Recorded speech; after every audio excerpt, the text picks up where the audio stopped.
야담 이야기. 뽕밭으로 젊은 청년을 불러낸 마님. 옛날 어느 마을에 훤칠하게 잘생긴 정식이라는 젊은 청년이 살고 있었습니다. 정식이는 황진사 댁의 논을 조금 받아서 농사를 짓는 소작농이었답니다. 가을이 되어 수확을 마친 정식이는 쌀 2가마를 지게에 메고 황진사 댁을 찾았습니다. 정식이가 황진사 댁에 도착하자 갑자기 먹구름이 몰려오면서 장대비가 쏟아지는 것이었습니다. 그러자 정식이는 쌀가마를 얼른 광에 두고 나오려는데 갑자기 안방에서 마님이 맨발로 달려나오는 게 아니겠습니까? 그러더니 마당 한켠에 잔뜩 널려있는 빨래를 허겁지겁 걷는 것이었습니다. 마님이 직접 빨래를 걷는 것으로 보아 집안에는 아무도 없는 것 같았습니다. 그 모습을 본 정식이도 얼른 달려나가 빨래를 걷기 시작했습니다. 마님, 비도 많이 오는데 들어가 계시지요. 지가 걷겠습니다요. 아니다.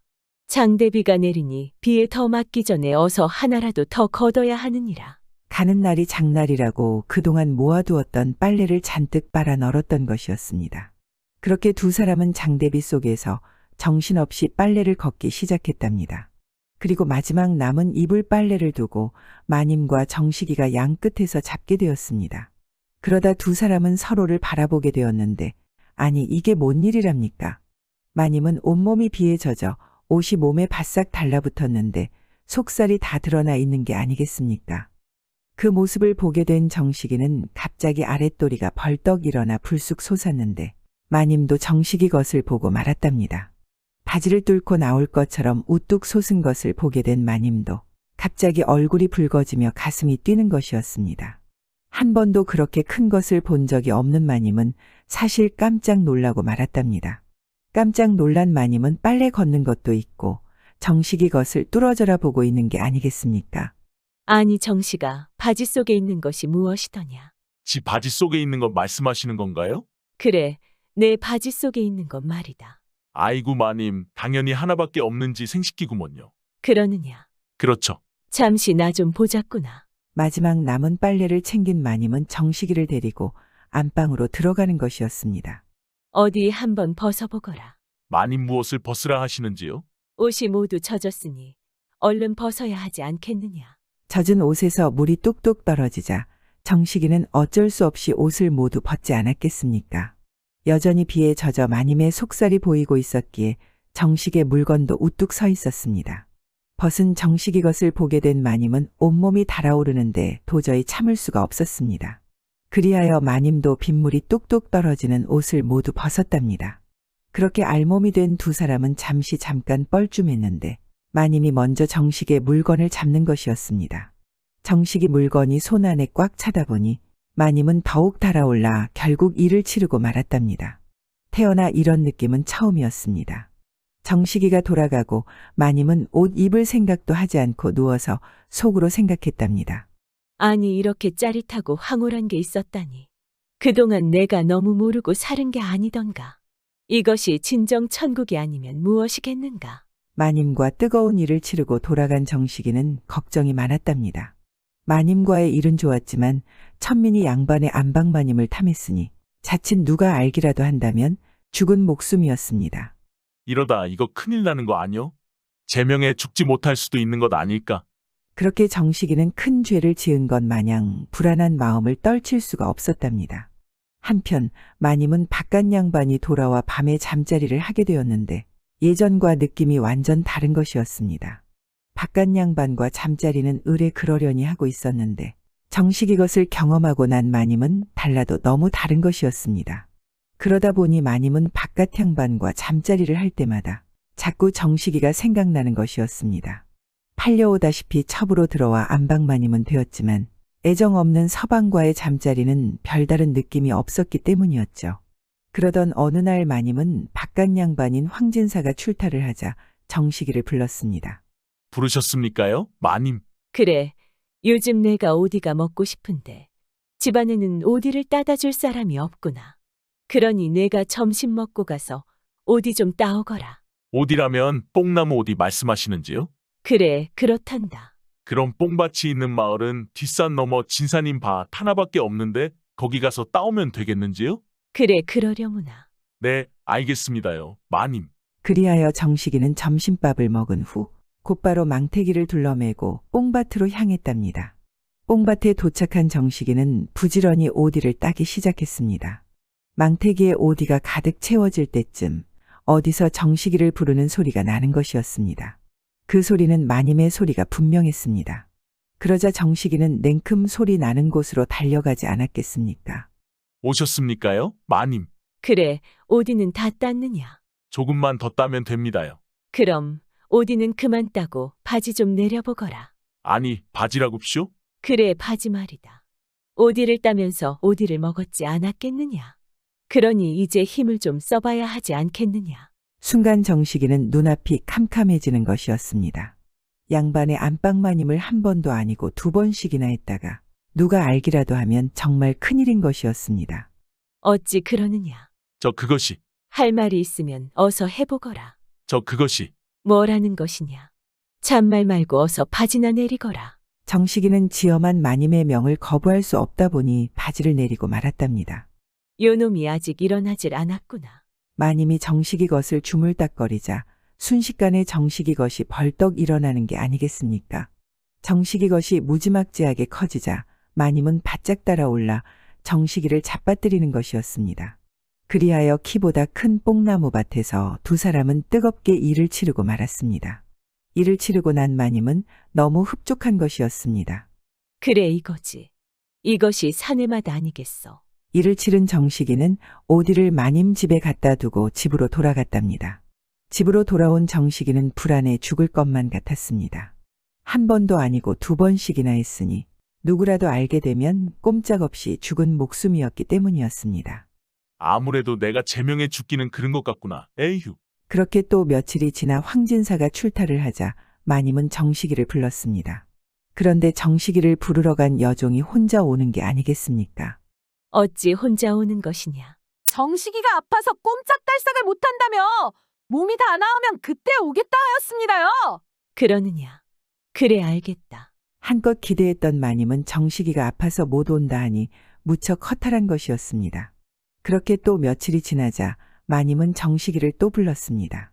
아니 그런데 이번에도 여종이 혼자 오는 게 아니겠습니까? 정식이는 어찌하고 또 혼자 오는 것이냐? 정식이가 아직도 몸이 낫지 않았다며 몸이 낫거든 오겠다 하였습니다요. 정식이가 아파서 오지 못해 크게 실망한 마님은 속이 타는 것이었습니다. 정식이 것이 너무 그리운 마님은 점점 안달이 나기 시작한 것이었습니다. 그렇게 또 며칠이 지나자 마님은 다시 정식이를 불렀습니다. 아니 그런데 이번에도 여종이 혼자 오는 게 아니겠습니까? 정식이와 뜨거운 상상을 했던 기대가 산산조각이 나자 마님은 화가 잔뜩 나 벌떡 일어섰습니다. 그리고 한 걸음에 정식이 집을 찾아갔습니다. 정식이 집에 도착한 마님은 방문을 벌컥 열어 젖혔는데 아니 이게 뭔 일이랍니까? 정식이가 웬년과 홀랑벗고 누워있는 게 아니겠습니까? 깜짝 놀란 마님은 두 눈이 휘둥그레지면서 뒤로 낮아빠지는 것이었습니다. 그러자 정식이도 깜짝 놀라 얼른 달려가 마님을 부축하였답니다. 열받은 마님은 정식이 것을 보게 되었는데 하여간 물건은 물건이었습니다. 아니 벌건 대낮에 무엇을 하는 거야? 무엇이냐? 이러느라 안 온 것이더냐? 죄송합니다요. 마님 제가 죽을 죄를 지었습니다요. 여러 소리 말고 어서 감자나 캐오거라. 그리하여 정식이는 옷을 후다닥 챙겨 입고 얼른 감자를 캐러 갔답니다. 집으로 돌아온 마님은 끓어오르는 분통을 참을 수가 없었습니다. 그리하여 정식이를 한 번은 따끔하게 혼내주어야 정신을 차릴 것이라 생각을 하였습니다. 여보 영감, 요즘 우리 감자밭에 자꾸 도둑이 들어 감자가 없어지는데 이를 어찌하면 좋겠소? 뭐시오? 그게 사실이오? 그렇다마다요. 어제도 갔다 왔는데 감자가 매일 조금씩 없어지고 있는 게 분명했지요. 아니 도대체 어떤 놈이 감자를 캐간단 말인가? 그 말에 화가 난 황진사는 머슴 상덕아범을 데리고 감자밭으로 달려갔답니다. 아니 그런데 감자밭에서 정식이가 감자를 캐고 있는 게 아니겠습니까? 요놈 딱 걸렸다. 이놈 내 놈이 도둑놈이랬다. 이복의 상덕아범, 이놈을 잡아다가 멍석마라 곤장 20대를 치거라. 아니, 곤장이라고쇼. 나리, 지는 잘못한 게 없구먼요. 무엇이라? 이놈이 감자를 캐다 딱 걸렸음에도 잘못한 게 없다니 매우 고약하구나. 뭐하느냐? 어서 데려다 곤장을 치거라. 그리하여 정식이는 꼼짝없이 곤장 20대를 맞고 말았답니다. 일이 있고 얼마나 시간이 흘렀을까요? 마님은 다시 정식이를 불렀습니다. 그러자 정식이가 집신도 제대로 신지 못해 손에 들고 헐레벌떡 달려오는 것이었습니다. 부르셨습니까요? 마님? 그래, 왔느냐? 오디가 먹고 싶구나. 네, 알겠습니다요. 마님. 냉큼 뽕밭으로 달려가겠습니다요. 그리하여 뽕밭에서 만난 두 사람은 또 뜨겁게 일을 치렀답니다. 다음 날이 되자 마님은 정식이를 또 불렀습니다. 마님, 뽕밭에 가 있겠습니다요. 그렇게 하여 마님은 한여름이 될 때까지 뽕밭에서 평생 잊을 수 없는 추억을 만들고 있었습니다. 그리고 마님은 정식이와 한방에 있던 마을 처녀 순자를 찾아내 엄포를 주었답니다. 내가 한 번만 더 정식이와 같이 있다 걸리면 내 아버지는 곤장 20대로 끝나지 않을 것이다.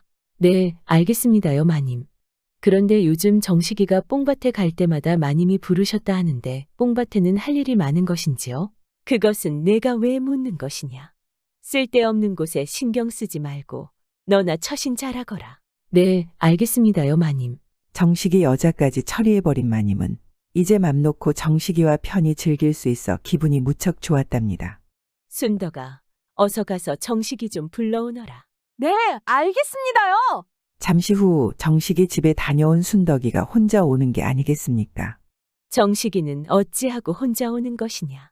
정식이가 뽕밭에 가 있겠다고 했습니다요. 그러느냐? 알았다. 정식이가 이제는 척척 알아서 뽕밭에 가 있겠다고 하니 마님은 기분이 무척 좋았답니다. 그래, 진작 그랬어야지. 이제야 정신 좀 차린 게로구나. 기분이 좋은 마님은 뽕밭으로 향했답니다. 뽕밭으로 향한 마님은 정식이를 놀려줄 생각으로 살금살금 정식이에게 향했답니다. 그리고 꽉 하고 놀래키지 않았겠습니까? 아니, 그런데 이게 뭔 날벼락이랍니까? 정식이가 있어야 할 판에 정식이는 없고 갓을 벗은 바깥 양반 황진사가 있는 게 아니겠습니까? 서로 깜짝 놀란 두 사람은 당황하여 어찌해야 할 줄을 몰랐답니다. 마님은 정식이를 만나러 온 것이고 황진사는 순자를 만나러 온 것이었습니다.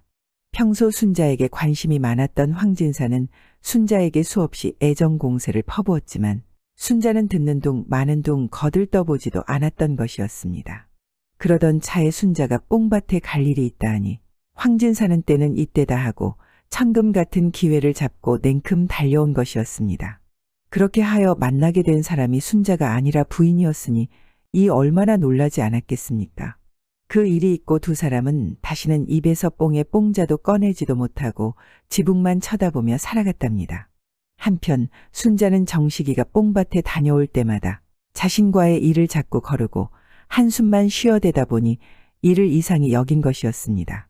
그리하여 미행을 해서 모든 것을 알게 된 순자는 화가 잔뜩 치밀어 오른 것이었습니다. 그리하여 자신에게 자꾸 들이대는 황진사를 이용하기로 하였던 것이었습니다. 뽕밭에 간다고 말만 해도 황진사는 뽕밭으로 달려올 게 뻔할 뻔자였습니다. 그리하여 순자는 정식이를 빼돌려 마님과 황진사가 마주하게 만들었던 것이었습니다. 그리고 순자는 정식이를 마님에게 빼앗길 수 없다고 판단하여 얼른 혼례를 치러버렸답니다. 그리고 떡두꺼비 같은 자식도 낳았습니다. 마님은 욕심을 과하게 내다 보니 결국 순자의 수에 당하고 만 것이었습니다. 순자만 건들지 않았어도 마님의 꿈은 깨지지 않았을 테니까요. 하늘을 봐야 별을 따죠, 서방님. 옛날 한 작은 고을에 한 선비가 살고 있었습니다. 선비는 슬아의 아들 하나를 두고 아내와 의좋게 지냈습니다. 그러다 갑자기 아내가 득병을 하여 세상을 등지게 되었습니다. 그 선비는 어린 것을 데리고 살아가기 어렵게 되어 후시를 맞이했습니다. 선비는 후시를 맞이하긴 했지만 전처랑과의 관계가 너무 좋았어서 한동안 후실과는 같이 잠자리를 갖지 않았습니다. 후처도 선비의 마음을 이해한지라 한동안 방을 따로 썼습니다. 한동안 따로 지내다 보니 선비도 다시 외롭기 시작했고 아들 하나만 있는 것이 마음이 걸렸습니다. 형제가 있었으면 하는 바램도 가졌습니다. 그래서 후처에게 말을 하였습니다. 아들 하나만 있는 것이 마음에 걸리는구려. 라고 말하자 후처는 서방님, 하늘을 봐야 별을 따죠. 걱정하지 마세요. 이후 후처는 이 집에 들어와 같이 합방한 후 14달 만에 옥과 같은 아들 하나를 낳았습니다. 후처의 마음은 비단같이 고운 사람이었습니다. 그는 한 집의 어머니가 되어 내 아들이니 하고 쪽을 놓지 않았을 뿐만 아니라 전처의 아들을 더 살뜰하게 보살펴 주었습니다. 어머니가 이렇게 보살피니 아이들은 탈도 없이 잘 자라주었습니다. 두 아이의 사이가 어찌나 좋은지 한 사람과도 같을 지경이었습니다. 옷도 꽃 같은 것을 입혀서 내놓았는데 아이들은 콩 한 개라도 생기면 저 혼자 먹지 않고 꼭 반쪽씩 나누어서 먹었습니다. 형은 눈만 뜨면 동생의 손을 잡고 놀았으며 동생도 잠만 깨면 형을 그림자처럼 따라다니곤 했습니다. 아이들이 얼굴 붉히는 일도 없고 싸우는 일도 없이 의좋게 지내니 부부 사이도 남달리 화목했습니다. 세월이 흘러 큰 아이가 13살이 되고 작은 아이도 10살을 넘겼을 때였습니다. 그래도 형은 어릴 때처럼 동생의 손을 잡고 다녔으며 동생도 한시도 형에게서 떨어지지 않았습니다. 그런데 어느 하루는 뜻하지 않은 일이 생겼습니다. 두 형제가 동리에 나가 이웃에 사는 아이와 놀았습니다. 아이들이라 장난삼아 서로 밀고 당기는 놀이를 하고 놀고 있었습니다. 그런데 슬쩍 밀쳐놓은 것이 그만 이웃집 아이가 나가 떨어지며 정신을 차리지 못하게 되었습니다. 아이의 집에서는 펄쩍 뛰며 가만히 있지 않았습니다. 그 집에서는 이 일을 관가에 소송하였습니다. 관가에서는 소송을 받고는 두 아이를 잡아들였습니다. 그런데 판결을 내리자니 대체 어느 아이가 이웃집 아이를 죽였는지 알 수가 없는 노릇이었습니다. 관가에서는 옳은 판결을 내리기 위해 두 형제를 불러내다가 문초를 하였습니다. 너희들 둘 가운데 어느 놈이 형이고 어느 놈이 동생이냐? 제가 형이고 저 애가 동생입니다. 내가 이 애의 동생이 옳으냐? 네, 옳습니다. 그럼 너희들 둘 중에 누가 이웃에 사는 아이에게 해를 가한 것이냐? 제가 그 애와 밀어내기 놀이를 하다 놀다 밀어놓았기 때문에 그 애가 넘어지면서 변을 당했습니다. 제가 벌인 일입니다. 형이 먼저 말을 하자 동생이 나섰습니다. 거짓입니다. 동생이 말을 하자 관가에서 물었습니다. 그럼 내가 한 짓이냐? 동생은 고개를 끄덕이며 답했습니다. 그 아이는 형님이 밀어놓아 변을 당한 것이 아니고 내가 밀어놓아서 그리 된 것입니다. 제가 벌인 일입니다. 형님 동생이 서로 제가 벌인 일이라고 하니 관가에서는 누가 이웃 사이를 해한 것인지 알 수 없었습니다. 바른 대로 고하라. 해를 입힌 사람은 하나겠으니 누구도 속이지 말고 바른 대로 말을 하라. 바른 대로 말하는 아이는 살려주고 상까지 주겠다. 이렇게 얼레 보아도 형은 제 잘못이라 하고 동생은 자기가 잘못했다고 반박하고 나섰습니다. 그래서 이번에는 바른 대로 되지 않으면 둘 다 벌을 내리겠다 협박했습니다. 그러자 형은 자기가 죽였으니 동생에게 벌을 주어서는 아니 된다 말을 하고 동생은 자기가 벌인 일이니 형에게 벌을 내려서는 아니 된다 했습니다. 관가에서는 하는 수 없이 아이들의 어머니를 불렀습니다. 그래도 아이들의 일은 아이들을 기른 어머니가 잘 안다고 여겼기 때문이었습니다. 선비의 아내가 관가에 들어서자 관리가 물었습니다. 당신이 저 애들의 어머니요? 그렇습니다. 애미의 입장에서 볼 때 둘 중 누가 이웃집 아이를 해한 것이라 생각하는지 솔직히 말을 하시오. 정보를 내리시려거든 작은 아이에게 내리시오. 아이가 둘인데 어찌 작은 아이에게 벌을 내려야 한다고 단호하게 말을 할 수 있는 것입니까? 관가에서는 의아해 물었습니다. 두 아이가 다 자기가 죄를 지었다고 하니 저도 어느 애가 그 애를 해한 것인지 모르겠습니다. 그러나 남의 인명을 해쳤는데 애 하나야 벌을 받아야겠지요. 그러니 저 작은 것을 벌하십시오. 누가 잘못한지도 모르면서 작은 아이에게 벌을 주라는 거는 어찌하는 소리요? 사실은 이러합니다. 저는 이 집에 후실로 들어왔습니다. 저 큰 아이는 제가 낳은 아이가 아니고 저 작은 것은 제 몸에서 낳은 자식입니다. 같은 죄라 할 때 자기가 낳은 자식이 벌을 받아야지. 어머니까지 없는 아이에게 벌을 받게 하면 제가 저승에 가더라도 저 애의 어머니를 무슨 면목으로 대하겠습니다. 이어서 어머니는 간곡하게 부탁했습니다. 작은 것에게 벌을 주십시오. 관가에서는 들어보니 나이 들지 않은 어린 것들도 대단하고 계모도 친어머니보다 낫다고 생각했습니다. 고을의 원이 관아에 사람을 모여놓고 말했습니다. 모두들 생각해보게나. 양심대로 말해서 제 집에 생긴 일이고 보면 어느 아이에게 벌을 주라 하겠소? 모두들 말이 없으니 원이 말을 이었습니다. 아이들도 좋은 애들이지만 계모로서도 이보다 훌륭한 어머니가 또 어디 있겠소? 친어머님들 이렇게 못할 것이오. 이 일은 고의로 한 일이 아니라 아이들이 놀다가 실수로 생긴 일이니 그렇게 훌륭한 애들을 죽일 수는 없어. 해를 당한 이웃에 가서 사실을 고하고 그 집에서 다른 말이 없으면 애들을 석방하도록 하시오. 형방이 이웃집에 가서 사실을 자세하게 고했습니다. 아이들이 놀다 고의도 아니고 우연히 생긴 일인데 그토록 좋은 애들이 그토록 훌륭한 어머니 품에서 자라게 내놓는 것이 어떠하오? 이웃 사람은 눈물을 머금고 형방을 보며 말했습니다. 내 아들이 화를 입어본 김에 사실도 알아보지 않고 상소했는데 전후 사실을 듣고 보니 과연 천하에 다시 없는 훌륭한 어머니의 훌륭한 자식들입니다. 놓아주시오. 그렇게 훌륭한 아이들이 훌륭한 어머니 품에서 자라는 걸 보기가 소원입니다. 관가에서는 두 아이를 석방했습니다. 두 집은 친형제처럼 지내고 두 아이는 이 집 자식처럼 이 집을 드나들고는 했습니다. 두 형제는 이웃에 사는 집, 아버지, 어머니를 보고 큰아버지, 큰어머니 하며 친부모처럼 가깝게 지냈습니다. 그러니 이웃에 사는 집에서도 그 애들을 제 자식과 같이 생각했습니다. 음탕하게 쳐다보며 언젠가 내 배 위에 올라가리라.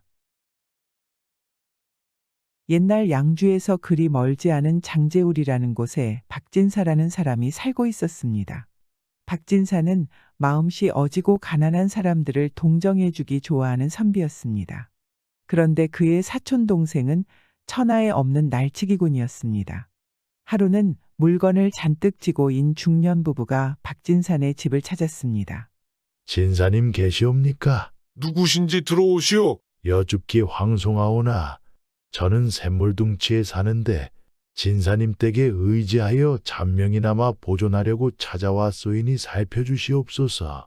박진사가 내다보니 그들의 옷은 남노하기 그지없었고 얼굴은 살이 쑥 빠져 광대뼈가 드러났고 눈은 한 치씩이나 들어간 것이 여간 힘들어 보였습니다. 그런 사람들이 자기를 의지하려고 찾아왔다니 박진사는 하인을 불러서 쪽방을 내주라고 분부했습니다. 이튿날부터 그 사내는 백정지를 다니었는데 그의 성이 리가라 모두 그를 리백정이라 불렀습니다.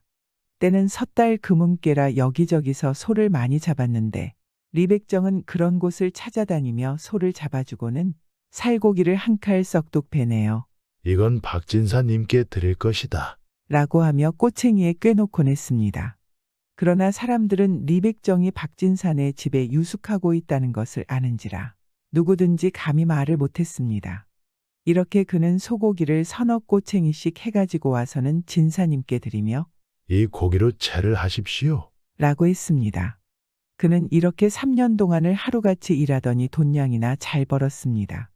4년째 되던 섣달 금음날 리백정은 고기 한 줄을 잘 마련한 후 술을 받아가지고 박진사가 있는 사랑방으로 들고 갔습니다. 수년 동안 진사님의 사랑을 받으며 배를 많이 끼쳤습니다. 내일은 고향으로 돌아가야겠기에 약소한 술이나마 올리려고 들어왔습니다. 이튿날 그는 박진사와 고별하면서 한번 꼭 찾아오십시오 라는 말을 남겼습니다. 그때 박진사의 육촌되는 이가 서산군수로 있었습니다. 박진사가 육촌을 만나보러 가다가 괴산을 지나게 되었는데 그때 그는 자기 집에 와 있던 리백정이 생각나서 그를 찾아갔습니다. 리백정은 박진사를 반갑게 맞아주었습니다. 리백정네 집에서 며칠 묵은 박진사가 떠나려 할 때 리백정은 그럼 돌아올 때 꼭 들려 쉬고 가라고 열당부나 하였습니다.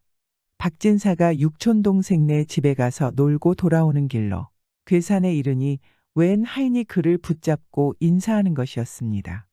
눈여겨보니 그는 리백정의 머슴이었습니다. 리백정네 집에 이르니 마루에 왔다 갔다 하던 리백정이 박진사가 오는 걸 보자 버선발로 달려가 맞았습니다. 리백정네 집에서 며칠 묵은 박진사는 리백정이 그처럼 만류하는 것도 마다하고 길을 떠나게 되었습니다. 박진사가 밖에 나가보니 벌써 좋은 말에다 부담을 지워놓았는데 한쪽 부담에는 한삼 세 몫을 가득 담고 다른 한쪽에는 안주 황삼을 꼴똑 담았었습니다. 약소한 대로 가지고 가주십시오. 박진사가 거절하다 못해 그대로 가지고 집에 돌아왔습니다. 박진사 사촌이 이걸 보자 욕심이 나서 몸살을 했습니다. 소문난 진상인 박진사 사촌은 암탉을 놓아 길렀는데 암탉이 알을 낳게 되면 수탉이 있는 집들을 찾아가서 우리 집에는 암탉밖에 없네. 이 알은 자네네 집 수탉이 교미하여 낳은 것이니 자네 것일세. 하며 돌려주곤 했습니다. 이렇게 한 달 두 달 지나니 사람들은 양반 박서방은 지나치게 엮은 사람이더니 이제는 머저리로 됐다고 했습니다. 그러던 그의 봄이 되자 박서방은 숫소를 사다가 놓아 기르더니 가을부터는 집집에서 송아지를 낳게 되면 곧 찾아가서 그걸 끌고 왔습니다. 주인이 놀라서 왜 남의 송아지를 끌어가는가고 물으면 그는 나는 자네 집 수탉이 우리 집 암탉과 교미해서 낳은 알을 몽땅 돌리지 않았소.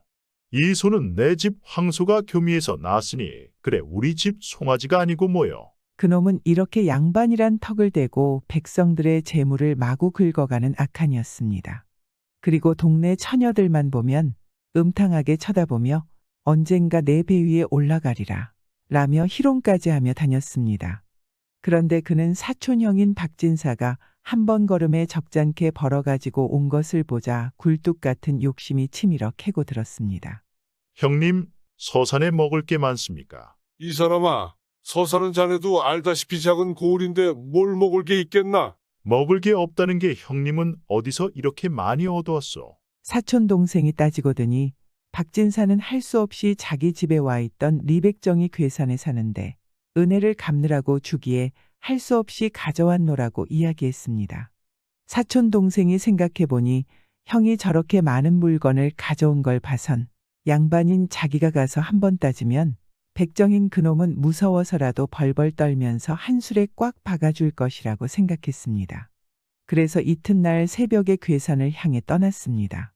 리백정네 집에 이르니 정자관을 쓴 리백정이 장죽을 입에다 물고 마루에 앉아서 부채질을 하고 있었습니다. 사촌 동생이 그 꼴을 보더니만 저런 백정놈의 자식 같으니라고. 내 놈이 감히 정자관을 쓰고 장죽을 꼬나 들고 양반인 체하고 행세를 해. 냉큼 꿇어 엎디지 못할까. 하고 고래고래 소리쳤습니다. 리백정이 내려다보니 알건달이며 날강도인 박진사의 사촌 동생인지라. 여봐라. 하고 점잖게 하인을 부르더니 저기 미친놈이 왔으니 붙잡아다 광에 가두도록 해라. 하고 분부했습니다. 그러자 장정들이 달려들어 박진사의 사촌 동생을 제꺽 붙잡아 광에다 집어넣고 밖으로 자물쇠를 절컥 잠갔습니다. 박진사의 사촌 동생은 사면이 환히 내다보이는 광에 갇히고 보니 더욱 기가 막혀서 에이 벼락을 맞을 백정놈아. 냉큼 나를 내놓지 못할까. 하고 소리쳤습니다. 얘들아, 미친 개한테는 몽둥이 찜질이 제격이니라. 저 녀석이 미쳐서 아무 소리나 하면 날뛰는데 미친 사람은 침을 제일 무서워하니라. 가까이 갔다가는 괜히 다치겠으니 긴 장대기 끝에다 송곳이나 돗바늘을 박아가지고 사면에서 사정없이 찌르도록 해라. 하인들이 잠깐 사이에 장대기 끝에다 송곳이며 돗바늘을 박아가지고 통발 안에 든 쥐를 찌르듯 이쪽 저쪽에서 찌르니 박진사 사촌 동생은 아프다고 소리치며 맴돌아쳤습니다. 저쪽으로 피해가면 저쪽에서 찌르고 이쪽으로 피해오면 이쪽에서 찌르는지라. 그는 앉을래야 앉을 수도 서 있을래야 서 있을 수도 없어서 이리 뛰고 저리 뛰며 사람 살리라고 소리치다가 나중에는 맥이 지나여 입을 다물고 말았습니다. 얼마 후에 정신을 차린 그는 이놈의 백정놈, 어디 두고 보자. 양반을 괄시한 내 놈을 껍질을 벗기고 삼족을 멸하도록 서산군인 조카한테다 고발할 테다. 하고 욕을 퍼부었습니다. 그러자 사방에서 또 침으로 찌르자 그는 끝내 실신하채 입을 봉하고 말았습니다. 그제서야 리백정은 이제는 저놈의 정신병이 떨어진 모양이니 내도록 해라. 하고 호령했습니다. 박진사 사촌 동생은 아픈 것도 있고 다리야 날 살리라 하고 달아났습니다. 이리하여 남의 재물을 톡톡히 털어가려던 양반은 미친놈으로 몰려 물매만 맞고 쫓겨나고 말았습니다.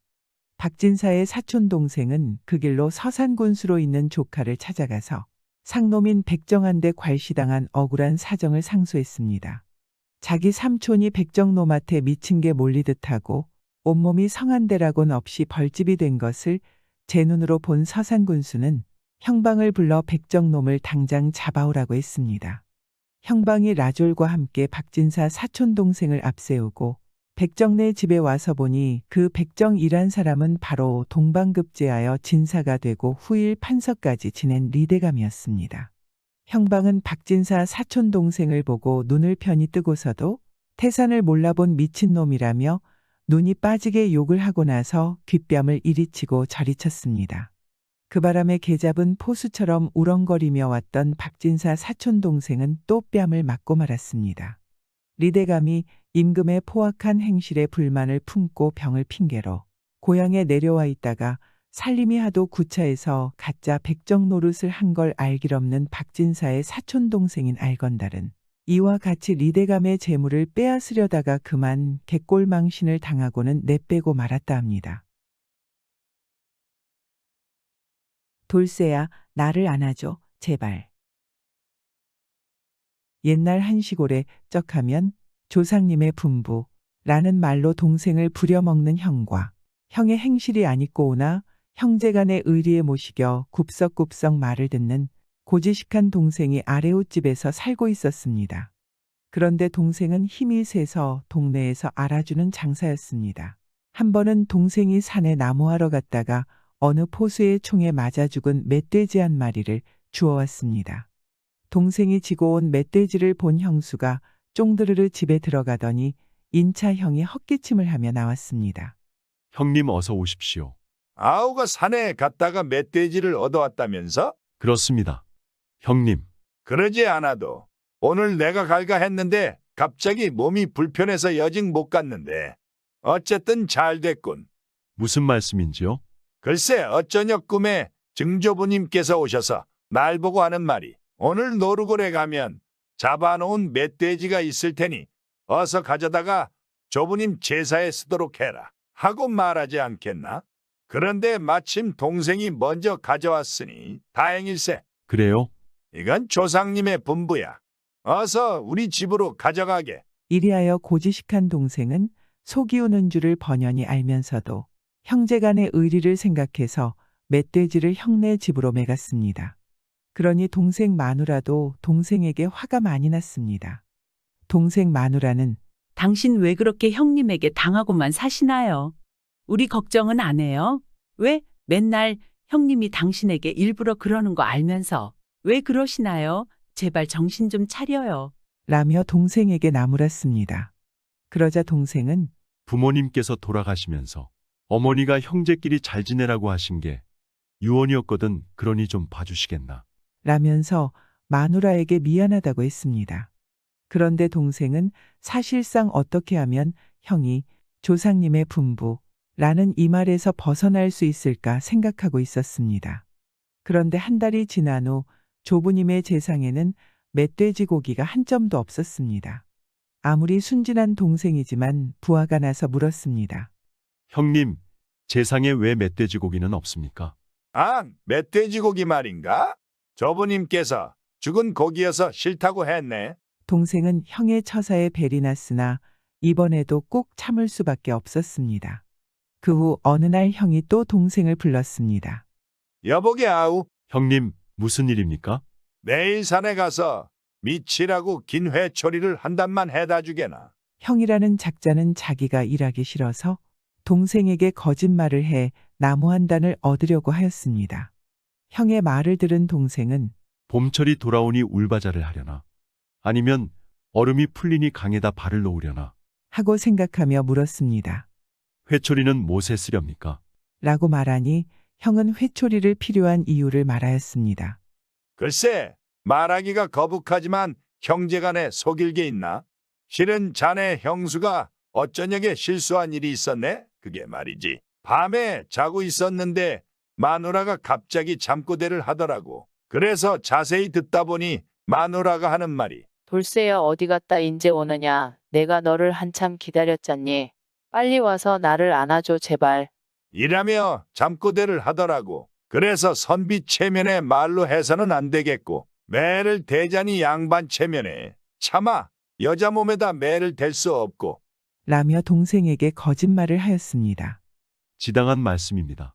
그렇다고 행세하는 양반의 도리에 그냥 둘 수는 없고 해서 회초리를 해오면 내가 대신 맞겠네.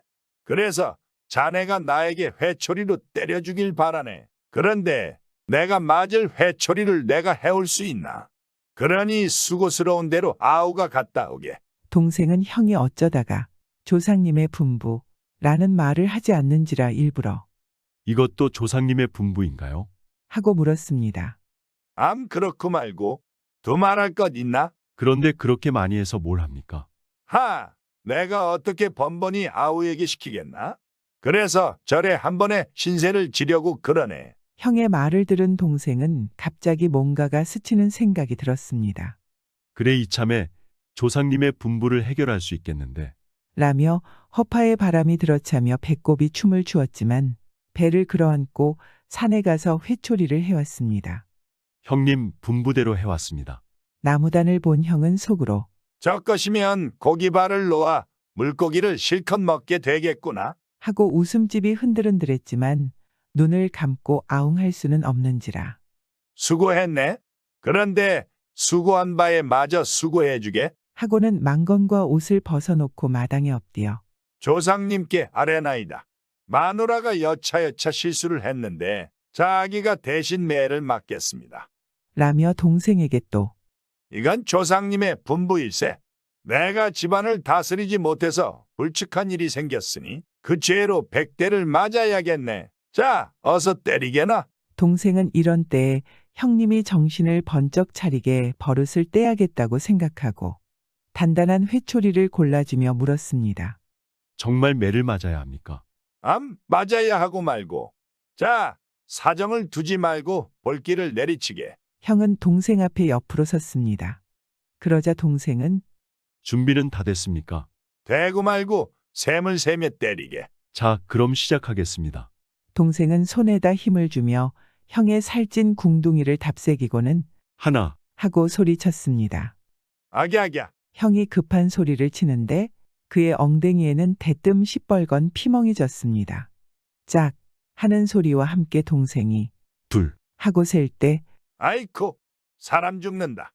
가만 있게.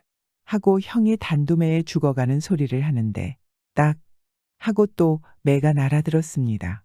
그때 형은 펄쩍 뛰어 일어나며 아이코, 사람 살려라. 잠깐만. 하고 궁둥이를 싸지고 맴돌았습니다. 원래 형의 생각인즉 어진 동생이 설마 때려도 한두 매 때리는 척하고는 그만둘 것이라고 여겼는데 정작 동생이 때리는 걸 보니 마음먹고 때리는지라 체면이고 뭐고 또 조상님의 분부를 내들 수밖에 없게 되었습니다. 형님 왜 이러십니까? 동생이 모르쇠를 대고 물었습니다. 아이코, 이젠 됐네. 나머지 97매가 남았는데요. 나머지 97매는 조상님이 그만두라고 분부했어. 조상님께서 100매를 때리라고 하지 않았습니까? 처음엔 그랬었지. 근데 지금부터는 그만 때리라는 조상님의 분부일세. 아이고. 그 꼴을 보며 동생은 이렇게 물었습니다. 그럼 저도 이제부터 조상님의 분부를 안 들어도 괜찮겠죠? 물론이지. 물론이야. 그럼 좋소이다. 조상님의 분부를 안 듣자면 저는 이제 97매를 마저 때려야겠습니다. 아니야. 조상님의 분부야 들어야지. 그래요? 그럼 100매를 다 맞아야 효손이죠. 응? 아니야. 형은 동생이 집어드는 회초리를 보자 질겁해서 바지춤을 거머쥔 채 허겁지겁 집 안으로 들어갔습니다. 그 꼴을 본 동생은 껄껄 웃으며 회초리를 가지고 성큼성큼 집으로 걸어갔습니다. 들어간 동생은 형에게 형님 빨리 엉덩이를 대시죠. 마저 맞아야 되지 않을까요? 라며 큰 소리로 소리치니 형은 이제 그만하게 내가 잘못했네. 이제 앞으로 잘할 터이니 그만하게나 아우. 라며 사정했습니다. 야근수로 재배를 채우려던 형은 이때부터 다시는 조상님의 분불한 말을 입 밖에 내지 않았다고 합니다. 서방님, 그럼 첫날 밤을 길게 사랑을 나눠요. 당송팔대가의 한 사람인 소동파에게는 소매라고 부르는 누이 동생이 있었습니다. 소소매는 한낱 여자의 몸이기는 하나 오빠처럼 글을 잘 지은 까닭에 송나라 사람치고 글을 모르는 사람이 없었습니다. 여기에 이런 이야기가 전해지고 있었습니다. 어느 하루 소동파가 누이 동생과 한담을 하다가 무심간에 그의 얼굴을 눈여겨보더니 슬쩍 농을 걸었습니다. 소매야, 우리 오늘 심심한데 글짓기를 해보는 게 어떠냐? 오빠야, 나라에서도 손을 꼽는 문인이신데 제가 어디 될까요? 그렇지만 오빠가 하자는데 어찌 마다하겠어요? 그럼 내 한 구절 먼저 읊지. 오리행인 심리가 아니라 바깥에서 가는 사람을 심리 안쪽에서 보고 있구나. 오목하게 패어 들어간 내 눈을 두고 지은 글인데 이만하면 괜찮게 되었겠지? 바깥에서 가는 사람을 심리안 쪽에서 본다고 하였으니 소매의 눈이 올이나 꺼져 들어갔다는 말이었습니다. 물론 굉장한 과장이기는 하지만 오목눈을 두고 지은 글로는 흠잡을 데 없었습니다. 소동파가 스스로 만족해서 빙그레 웃으며 누이 동생을 바라보는데 소매도 오빠의 얼굴을 물끄러미 쳐다보더니 입을 열었습니다. 저도 오빠의 눈을 두고 한귀 지어 읊겠는데 욕하지 않겠어요? 글짓기 내기가 아니냐, 글만 잘 짓는다면야 욕이 아니라 한바탕 칭찬을 할 테다. 어서 읊으려무나. 건열로 하금 연락이라 작년에 흘린 눈물이 올해에야 떨어졌도다. 오빠, 이 누이 동생의 글재간도 이만하면 괜찮지요? 소동파가 들어보니 과연 잘된 글이었습니다. 작년에 흘린 눈물이 올해에야 떨어졌으니 자기의 눈이 오리가 아니라 몇십리 몇백리나 우묵하게 패어 들어간 셈이 되었습니다. 그러니 그 형상도 자기 글보다 더 잘 그렸고 과장도 자기 글보다 썩 잘하였습니다. 이에 소동파는 그만 누이 동생의 글재간에 탐복하여 내가 졌다. 내가 졌어. 하고 웃고 말았다 합니다. 이와 같이 소소매가 글에 능하다 보니 그 가문에서 도 글자라는 선비를 사위로 맞아들이려 하였습니다. 그래서 수소문하던 끝에 진서유라는 사람과 혼약을 정하였습니다. 진서유는 소동파하고도 익히 아는 사람이라 비록 성례를 이루기 전이었지만 소매네 집에 자주 놀러 오곤 하였습니다. 어느 하루 소매는 진서유가 왔다는 말을 듣자 그를 별당으로 청하였습니다. 본시 성미가 호방한 소소매는 진서유를 만나보고 손수 그의 글재간을 떠보리라 마음먹었습니다. 우리가 이렇게 만남도 금생금세의 연분인가 보옵니다. 하오나 소녀는 천성이 그를 좋아하여 글의 짝이 되지 않는 자를 제 짝으로 섬기지 않사옵니다. 이제 소녀 글귀를 내겠사온데 이 글귀에 답을 주시면 곧 제 서방님이 되리다. 진서유도 속에 먹물을 먹고 글깨나 쓰는 남하대장부라 껄껄 웃으며 응해 나섰습니다. 바라건대 낭자께선 어서 글만 내리시오. 숭어부숭어조부라 아버지보다 낫고 할아버지보다 낫다. 는 이 글귀의 인명을 가지고 대답하소서. 진서유는 소매의 글귀가 떨어지자 눈을 한번 감더니 별로 어렵지 않게 대답했습니다. 그야 어려울 게 있어. 손권이요. 손권이라면 그 연유를 말씀하셔야지요. 한 집안에서 제일 귀여움을 받는 것은 손자라. 아버지도 할아버지도 손자 하자는 대로 하니 손자의 권리 그중 크지요. 오라요. 그럼 한 귀 더 받으세요. 천벽투광야 독서라. 담벽을 뚫고 빛을 훔쳐 야밤의 글을 읽도다. 이 글귀에도 인명으로 대답하소서. 공명이요. 그 까닭을 말씀하세요. 그야 어려울 게 있어. 벽에 뚫린 구멍으로 들어온 광명이니 그것이 공명이 아니겠소. 소매가 글귀를 받아보니 과연 듣는 말과 같이 진서유는 글에 능한 사람이라 매우 기뻐하며 엎드려 절을 올렸습니다. 서방님께서는 소녀의 방자함을 너그러이 용서하소서. 바라건대 버리지 마시고 어서 택일하여 데려가 주옵소서. 그 후 잔치날이 되어 진서유는 사모관대 떨쳐 입고 신행을 오게 되었습니다. 예를 마치고 밤이 되어 동방화촉 밝혀놓으니 진서유의 마음은 기쁘기 한량없었습니다. 그런데 저녁 후 잠깐 소풍하고 돌아오니 신방문이 안으로 꽁꽁 잠겨져 있었습니다. 서유는 소매가 농을 즐기는 줄 아는지라 부인, 문 좀 열어주오. 하고 사정하였습니다. 그러나 소매는 딱 잡아떼었습니다. 안 되오이다 서방님. 오늘은 이팔 청춘 고이 간직해온 소녀의 몸 바치는 날이온데 어이 그리 쉬울 수가 있사옵니까? 그를 지어 이 문을 벗기시도록 해야 하옵니다. 그러기 전엔 절대 문을 열지 못하겠나이다. 진서유가 들어보니 참으로 기가 막혔습니다. 꼭 잠긴 문을 손으로 열라면 몰라도 글로써 어찌 연단 말인가. 소매가 아무리 그를 좋아하기로 첫날 밤에까지 글로 자기를 골탕 먹일 줄은 정말로 꿈밖이었습니다. 그렇다고 문을 열 글귀를 짓지 않을 수도 없었습니다. 그런데 무슨 글귀를 어떻게 지어야 한단 말인가. 진서유는 아무리 생각해도 그 글귀가 생각나지 않아 서성거리며 궁리하다 보니 저도 모르게 별당 앞 연못가에 이르렀습니다. 이때 소동파도 못가에 나와 있었습니다. 그는 글 잘 짓는 누이 동생이 첫날 밤 신랑과 무슨 글짓기라도 하지 않나 하는 궁금한 생각이 들어 찾아왔다가 방금 소매가 글로 문 열라고 하던 소리를 들었었습니다. 그런데 얼른 그 글을 지을 줄 알았던 진서유가 그 글을 짓지 못해 안타까이 연못가를 왔다 갔다 하기만 하니 치근한 생각이 들었습니다. 이때 소동파는 벌써 그 글귀를 생각해냈지만 진서유에게 직접 알려줄 수는 없는지라 퍼뜩 한 꾀가 떠올라 진서유가 듣도록 주먹만한 돌멩이 하나를 주워 못에 던졌습니다. 첨벙 하는 소리를 듣고 정신이 들어 연못을 보니 달이 내려앉은 못물이 파문을 이루며 물밑의 하늘이 열렸습니다. 옳지, 그렇지. 진서유는 그제야 글귀가 생각나서 좋아라 하고 신방으로 달려가는데 바로 연못가에 소동파가 서서 빙그레 웃고 있었습니다. 그러나 저러나 진서유는 급히 신방문 앞에 뛰어가서 구성 좋게 한귀지어 읊었습니다. 투석 중개수저 전이라 돌을 던져 물밑에 하늘을 열었도다. 부인, 그래, 이 글이면 문이 열리겠지요. 서방님, 어서 문을 당겨보세요. 진서유가 문고리를 쥐어당기니 잠가놓았던 문이 살짝 열리는데 소매가 꽃 같은 웃음을 짓고 있었습니다. 그리고 소매는 서방님이 글을 못 지을 거라고는 생각을 못했는데 들어오시지를 않으니 걱정을 많이 하였습니다. 부인님이 통과한 줄 알고 내가 잠깐 방심을 했구려.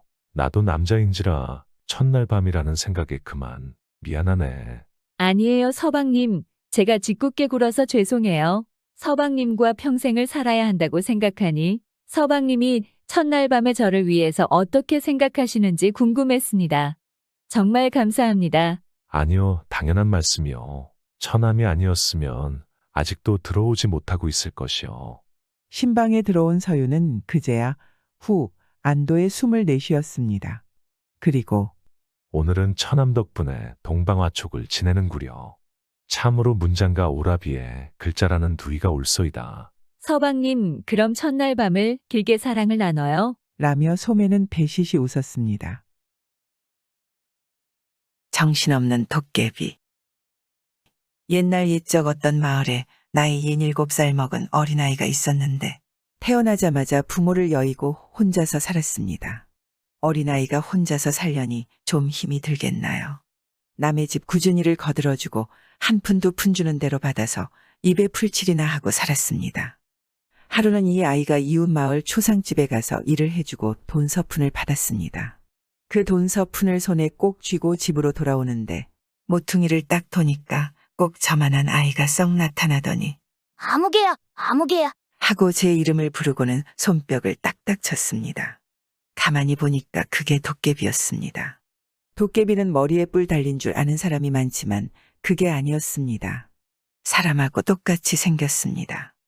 그런데 아무나 만나면 이름을 꼭 2번씩 부르고 손뼉을 딱딱 친답니다. 그걸 보고 도깨비인 줄 알죠. 길에서 갑자기 도깨비를 만났으니 이 아이가 참 놀랐죠. 그래도 뭐 아무렇지도 않은 척했습니다. 도깨비를 만나서 놀란 모습을 보이면 안 되거든요. 그러면 도깨비가 기분이 나빠져서 꼭 해코지를 하게 됩니다. 그래서 태연하게 왜 부르느냐? 하니까 내가 지금 돈이 없어서 그러는데 딱 서푼만 꾸어다오. 이랬습니다. 도깨비가 돈이라고는 초상집 일해주고 받은 것 달랑 서푼뿐인데 그걸 구워달라니 딱하게 되었습니다. 그래도 안 구워줬다가는 무슨 심술을 부릴지 모르니 어떻게 하겠어요. 구워줬죠. 구워주면서 너 이 돈 꼭 갚을 테지? 하고 다짐을 받았습니다. 도깨비는 아무렴, 내일 저녁에 꼭 갚을 테니 염려 마라. 하고는 연기같이 가버렸습니다. 아이는 도깨비한테 돈 서푼을 구워주고 나니 양식 살 돈이 없어서 그날은 쫄쫄 굶었습니다. 그 이튿날도 남의 집에 가서 일을 해주고 저녁에 집에 와 있으려니까 밖에서 누가 불렀습니다. 아무개야, 아무개야. 하고 손뼉을 딱딱 치는데 나가보니 어제 만났던 도깨비였습니다. 도깨비가 돈 서푼을 들고 왔습니다. 어제 꾼 돈 서푼 갚으러 왔다. 얘따 받아라. 하고 돈 서푼을 줘서 받았습니다. 그놈의 도깨비 참 약속도 잘 지켰습니다. 그런데 그 다음 날 저녁이 되니까 밖에서 또 누가 불렀습니다. 아무개야, 아무개야. 하고 손뼉을 딱딱 치는데 나가보니 또 그 도깨비가 왔습니다. 왜 그러느냐? 어제 꾼 돈 서푼 갚으러 왔다. 얘따 받아라. 이러고 또 돈 서푼을 주었습니다. 어제 틀림없이 갚았는데 또 주었습니다. 이게 무슨 돈이야? 꾼 돈은 어제 갚았잖니? 하니까 도깨비가 하는 말이 어라, 얘 좀 봐. 내가 언제 갚았다고 그래?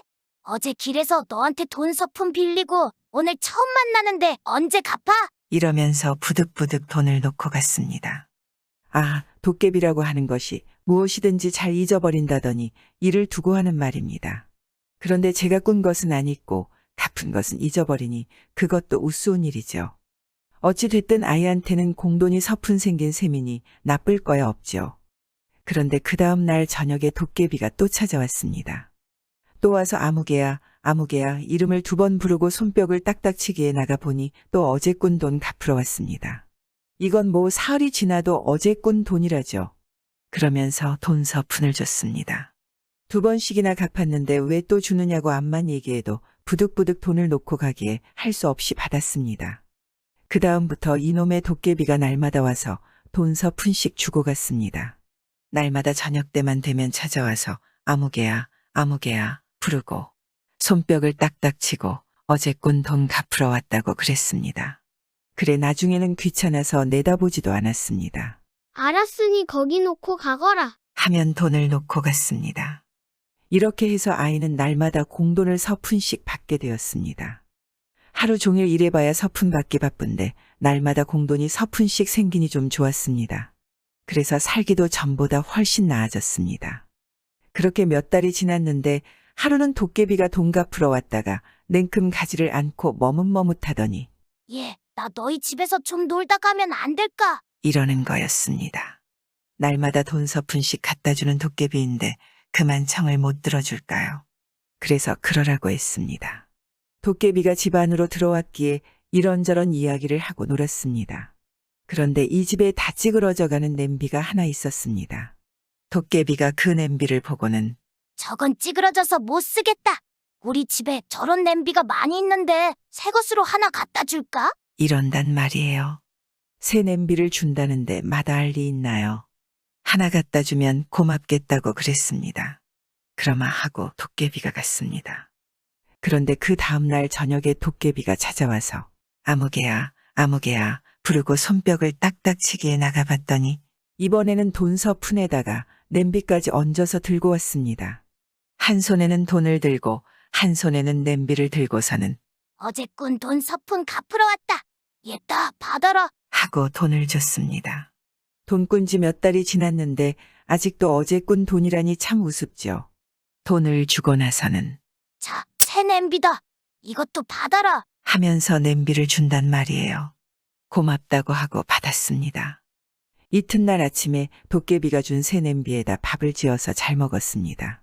잘 먹고 냄비를 싹 씻어뒀는데 점심밥을 지어 먹으려고 냄비 뚜껑을 탁 열어보니까 아 이게 무슨 조화일까요? 냄비 안에 밥이 하나 가득 들어 있었습니다. 김이 무럭무럭 나는 하얀 쌀밥이 말이에요. 먹고 나서 싹 씻어두면 또 저절로 밥이 하나 가득 들어있고 먹고 나면 또 그러고 이러네요 글쎄. 그러니까 이게 요술냄비였습니다. 도깨비들은 그런 걸 많이들 가지고 있다고 그러잖아요. 이러니 뭐 그 다음부터는 살판났습니다. 양식이 떨어져도 걱정이 있나, 밥 짓는다고 고생할 일이 있나요? 언제든지 냄비 뚜껑만 탁 열면 밥이 하나 가득 들어 있으니 좀 좋아요. 그런데 더 좋은 건 그날부터 저녁마다 도깨비가 와서 돈도 주고 냄비도 주는 겁니다. 아무개야, 아무개야 부르고 손뼉을 딱딱 쳐서 나가보면 도깨비가 한 손에 돈을 들고 한 손에는 냄비를 들고 서 있었습니다. 어제 꾼 돈 서푼 갚으러 왔다. 얘다 받아라. 하고 돈을 주고 나서 자, 새 냄비다. 이것도 받아라. 하고 냄비를 주었습니다. 그러니까 돈 갚은 것만 잊어버리는 게 아니라 냄비 준 것까지도 잊어버리는 모양입니다. 어찌 됐든 이건 참 수가 났습니다. 날마다 공돈서 푼씩 생기는 것만 해도 그저 그만인데 요술 냄비까지 날마다 하나씩 생기니까 이런 횡재가 어디 있나요? 아이는 냄비를 많이 얻어서 아침밥 짓는 냄비, 점심밥 짓는 냄비, 저녁밥 짓는 냄비를 하나씩 따로 두고 그래도 남아서 온 동네 사람들한테 하나씩 나누어 주었습니다. 그러니 온 동네 사람들이 다 살판났지 뭐예요. 그렇게 날마다 도깨비한테서 돈서푼과 냄비를 얻으면서 살았습니다. 그렇게 또 몇 달이 지났는데 하루는 도깨비가 돈과 냄비를 주고 나서 또 얼른 가지를 않고 머뭇머뭇하더니 예, 나 너희 집에서 좀 놀다 가면 안 될까? 이래서 그러라고 했습니다. 그래서 또 이런저런 이야기를 하고 놀았습니다. 그런데 이 집에 다듬이 방망이가 하나 있었습니다. 옛날에 어머니가 옷을 다듬을 때 쓰던 방망이인데 그게 닳아서 좀 작아졌습니다. 도깨비가 그걸 보고는 저건 너무 작아서 못 쓰겠다. 우리 집에 저런 방망이가 많이 있는데 큰 걸로 하나 갖다 주마. 이런단 말이에요. 그러고는 참 그 이튿날 저녁에 도깨비가 방망이를 가지고 왔습니다. 이번에는 한 손에 돈을 들고 한 손에는 냄비를 들고 방망이는 허리춤에 차고 왔습니다. 어제 꾼 돈 갚으러 왔다. 얘다 받아라. 하고 돈을 주고 나서 자, 새 냄비다. 이것도 받아라. 하면서 냄비를 주고 내가 큰 방망이도 하나 주기로 했지. 자, 여기 있다. 하면서 방망이를 줬습니다. 뭐 지금까지 날마다 갖다 준 걸 죄다 잊어버리고 처음 갖다 주는 것처럼 그러니 참 우습죠. 이 아이가 도깨비한테서 방망이를 받아보니 방망이가 참 크고 좋았습니다. 그래서 그걸 다듬이돌에다가 뚝딱뚝딱 두드리면서 나도 어머니가 있었으면 여기 이렇게 두드려서 새 옷 한 벌 지어줄 텐데. 새 옷이나 한 벌 있었으면 좋겠다. 했더니 금세 새 옷이 턱 나왔습니다.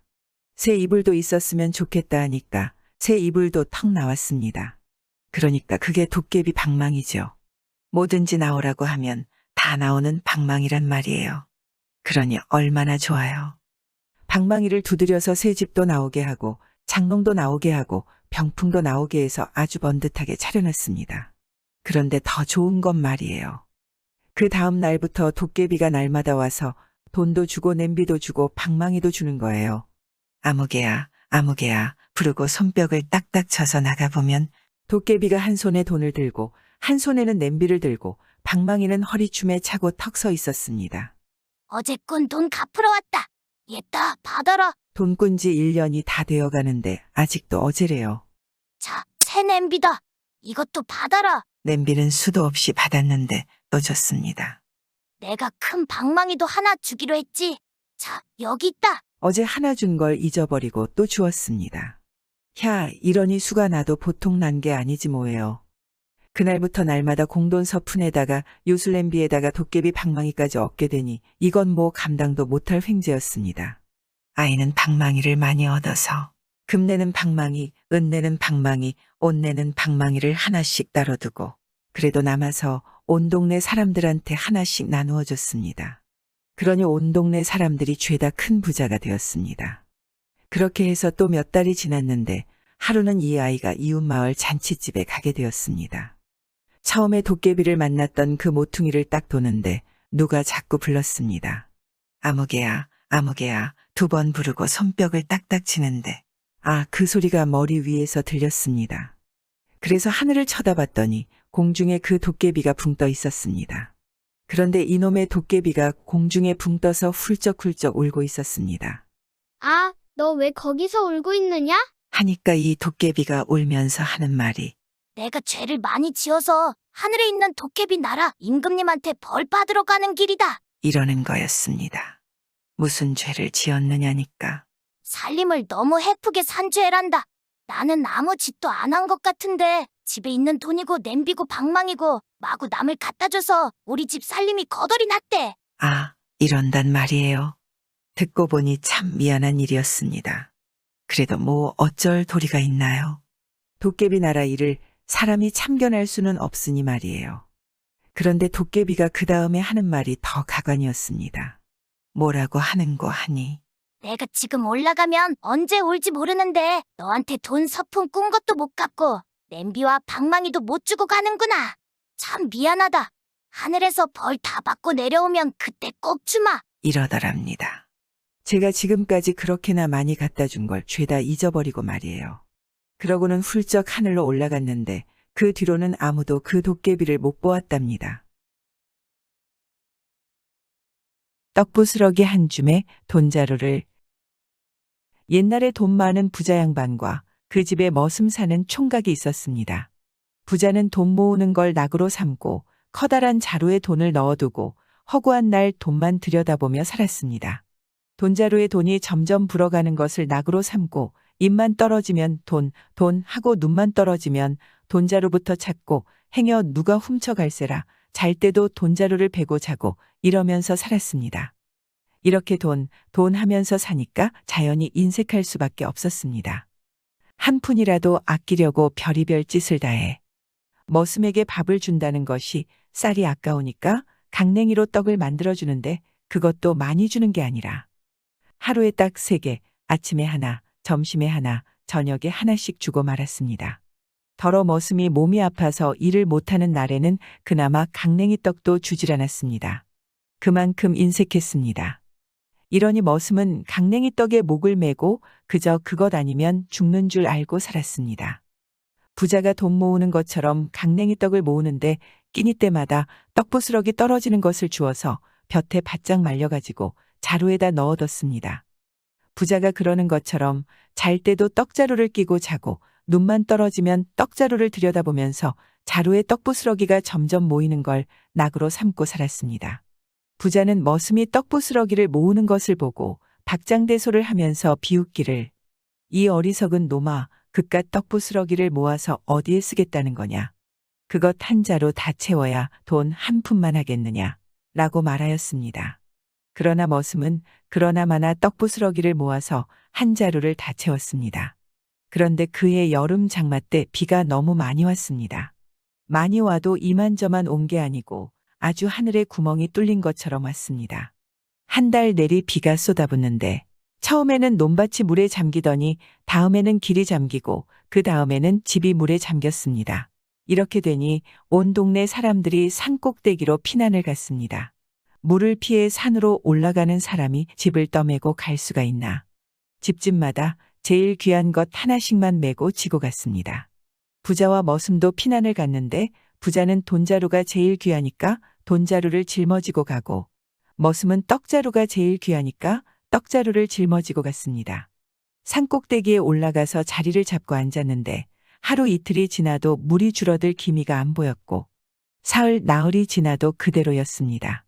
그러니 당장 급한 게 먹을 것이었습니다. 머슴은 떡자루에서 떡부스러기를 한 줌씩 꺼내어 맛있게 먹는데 부자는 돈자루에서 돈을 꺼내 먹을 수는 없는 노릇이었습니다.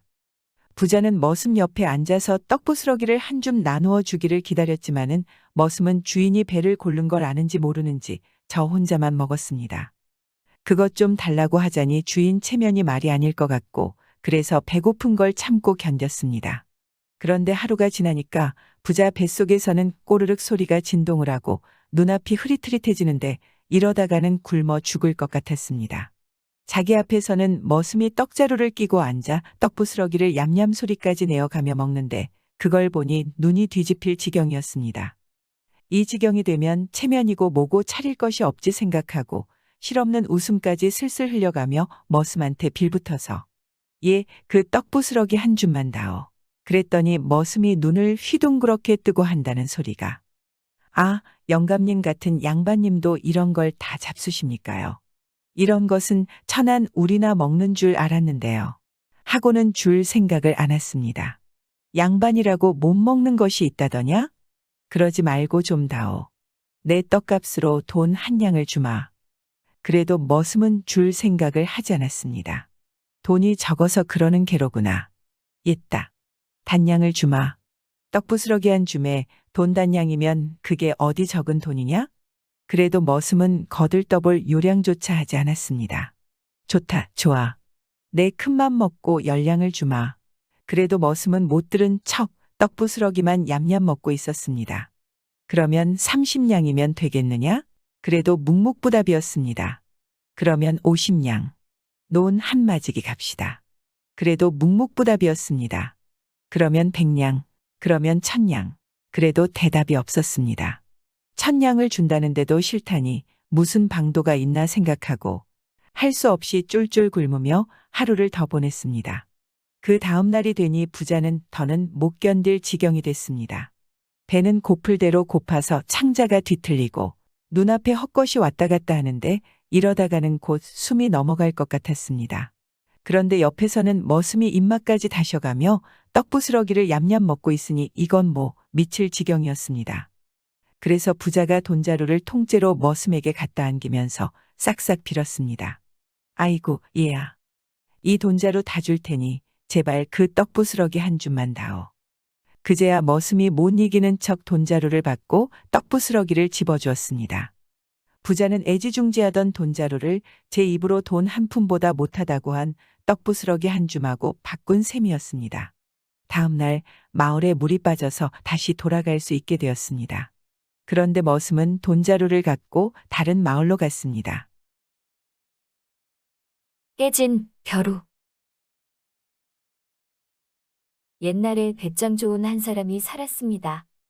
이 사람은 배운 것 없고 가난해도 배짱 하나는 두둑해서 평생 남에게 꿀리고 사는 일이 없는 위인이었습니다. 게다가 오지랖도 넓을 만큼 넓어서 좋은 일이고 굳은 일이고 남의 큰 일을 보면 제 일처럼 달려들어 참견하기를 좋아했습니다. 이 사람 사는 동네에 역졸일을 하는 사람이 있었는데 한 번은 그 역졸의 집 앞을 지나다 보니 안에서 대성통곡하는 소리가 들렸습니다. 오지랖 넓기로 치면 둘째 못 갈 이 사람이 그걸 보고 그냥 지나칠 리가 없었습니다. 대뜸 들어가서 사정을 물었습니다. 이 집에 초상 났단 말은 못 들었는데 이게 무슨 곡성이오? 그랬더니 역졸이 울다가 말고 한탄하기를 역졸의 일이라는 것이 나라의 심부름 아니오? 우리 고을 감사가 임금님께 진상하는 벼루를 내가 맡아 대궐에 갖다 주기로 되어 있었는데 오늘 아침에 가지고 나서다가 그만 깨뜨려 버렸소. 깨진 벼루를 가져갔다가는 내 모가지가 열이라도 붙어 있지 못할 테니 어찌 통곡할 일이 아니란 말이오? 이 사람이 듣고 보니 참 딱하게 생각했습니다. 그런데 이 사람이 무슨 궁리를 했는지 그런 일이라면 아무 걱정 말고 나한테 맡기시오. 내가 아무 뒤탈 없이 벼루를 갖다 주고 올 터이니 어서 벼루나 내놓으시오. 이렇게 말하네. 역졸한테야 그보다 더 고마운 말이 어디 있나 생각해서 얼른 벼루를 내놓았습니다. 이 사람은 벼루를 비단보에 잘 싸가지고 어깨에 메고 한양으로 올라갔습니다. 올라가서는 대궐로 가는 것이 아니라 딴 데로 갔는데 그때 한창 새도가 하늘을 찌르는 정승집으로 갔습니다. 떵떵거리는 정승집이니 그 위세가 대단했습니다. 대문 앞부터 문지기가 여럿 지키고 서서 자빈을 막는다고 기세가 등등하였습니다. 이 사람이 다짜고짜 정승집 대문을 지키는 문지기들 앞에 가서 너희들은 어서 나를 대궐로 인도하여라 하고 거만히 뚝뚝 떨어지게 호령을 했습니다. 문지기들이 보니 모 행색도 후줄근한 시골뜨기가 보따리를 어깨에 메고 나타나서 큰 소리를 뻥뻥 치는 것이 참 어이가 없었습니다. 그랬어, 너는 뭐 하는 놈인데 여기 와서 행악질이냐? 이 댁이 누구 댁인지 알고나 하는 짓이냐? 하고 욕을 퍼부어댔습니다. 그럴수록 이 사람은 더 거만하게 버티고 서서 험악한 말을 마구 퍼부어댔습니다. 그러니 자연히 옥신각신 싸움이 벌어졌고 문지기들 여럿이 달려들어 밀고 당기고 하는 중에 그만 이 사람이 일부러 벌떡 넘어지면서 대성통곡을 냈습니다. 아이고, 이 불안당 같은 놈들이 임금님 벼루를 깨뜨렸네. 아이고 아이고. 임금님 벼루라는 말에 문지기들이 깜짝 놀라. 아무리 새도 있는 정승집 문지기라고 해도 임금님이라는 말에 귀가 안 죽을 수 있나. 그만 겁을 먹고 정승에게 달려가 이러이러한 놈이 와서 옥신각신하다가 임금님 벼루를 깨뜨렸다고 고해 바쳤습니다. 정승도 들어보니 예사실이 아니어서 이 사람을 불러들였습니다. 어찌된 일인지 자초지종을 말하여라. 아이고, 대감 저는 아무고을 감사의 부탁으로 귀한 벼루를 대궐에 가지고 가는 참이었는데 이댁 문지기 놈들이 그만 벼루를 깨뜨려 놓았습니다요. 이 일을 어찌하면 좋겠습니까? 정승이 가만히 생각해보니 이 일이 알려지는 날에는 저한테 허물이 돌아올 것 같았습니다. 저희 집 문지기들이 벼루를 깨었으니 주인한테 허물이 안 돌아올 수 있나. 그래서 좋은 말로 이 사람을 달랬습니다. 이왕지사, 일이 이렇게 된 것을 어쩌겠느냐. 내 그 고을 감사에게 사람을 보내 뒤탈이 없도록 해줄 터이니 너는 이 일을 모르는 것으로 하고 그만 내려가도록 해라.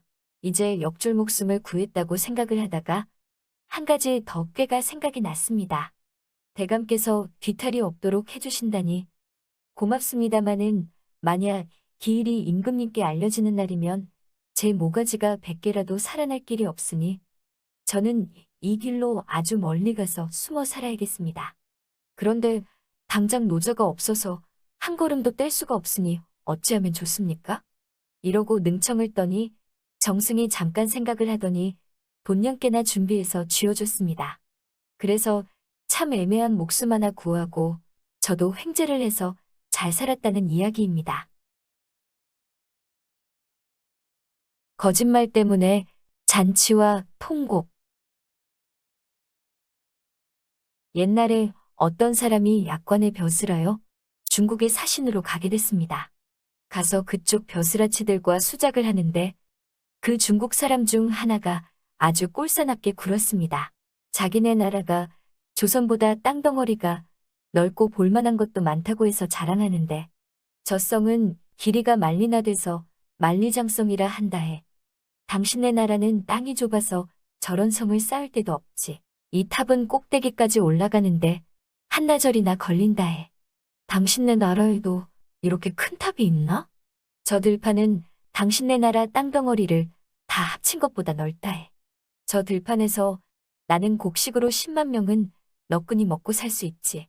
이렇게 보이는 것마다 자랑하면서 으스대니 은근히 기분이 나빴습니다. 그래서 홧김에 거짓말을 하였습니다. 그깟 것 가지고 뭘 그러나 우리나라인 하늘 위에 농사 짓는 밭도 있는데 하고 얼떨결에 거짓말을 해버렸습니다. 딴에는 그 허풍쟁이 콧대를 좀 납작하게 해줘야겠다고 큰 소리 한 번 친 것인데 그게 화근이 되었습니다. 중국 사람이 그 말을 듣더니 그것 참 신기하군. 당신네 나라에 따라갈 테니 하늘나라 밭 구경시켜줘 해. 라고 중국 사람이 말했습니다.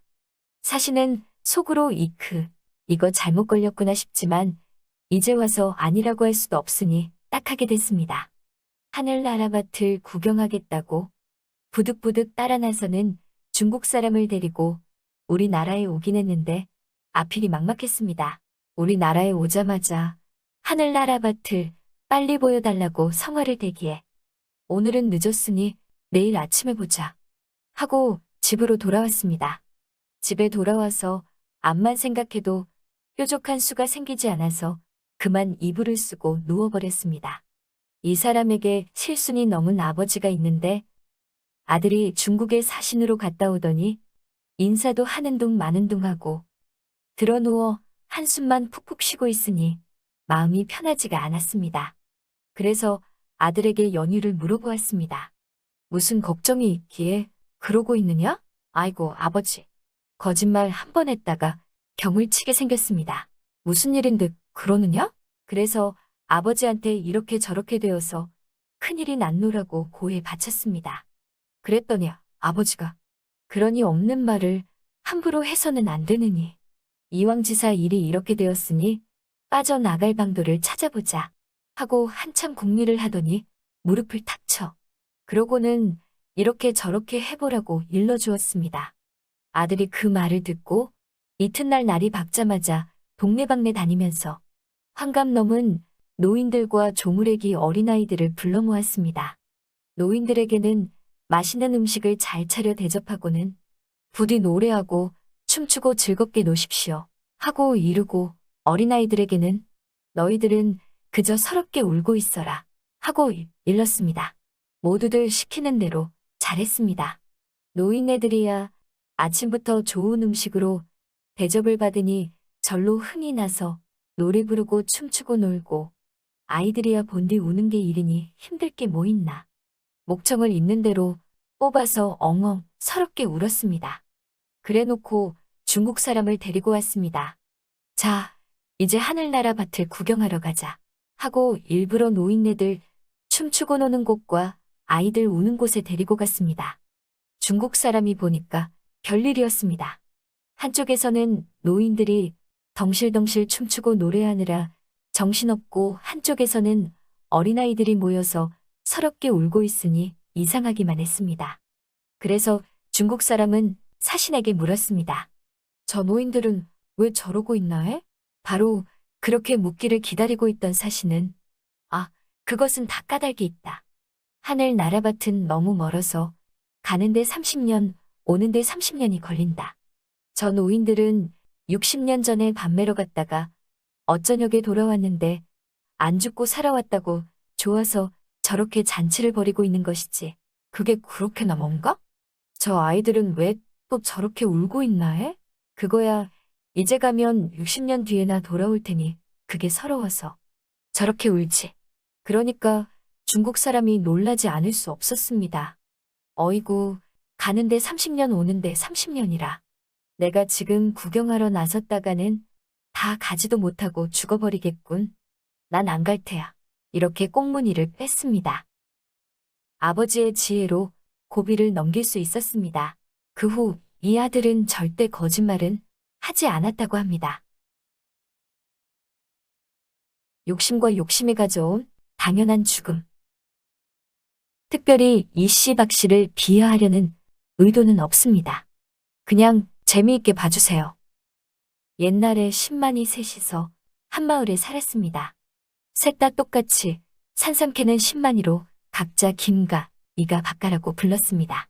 이 중 김가는 사람됨이 바르고 올곧은데 이가와 박가는 의문스럽고 욕심이 많았었습니다.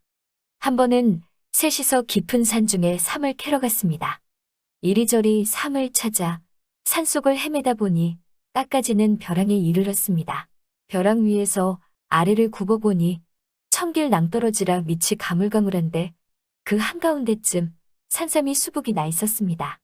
저것만 다 캐면 셋이서 나누어도 한 3년은 놀고 먹을 정도였습니다. 그런데 벼랑이 얼마나 가파른지 대체 발붙일 곳이 없었습니다.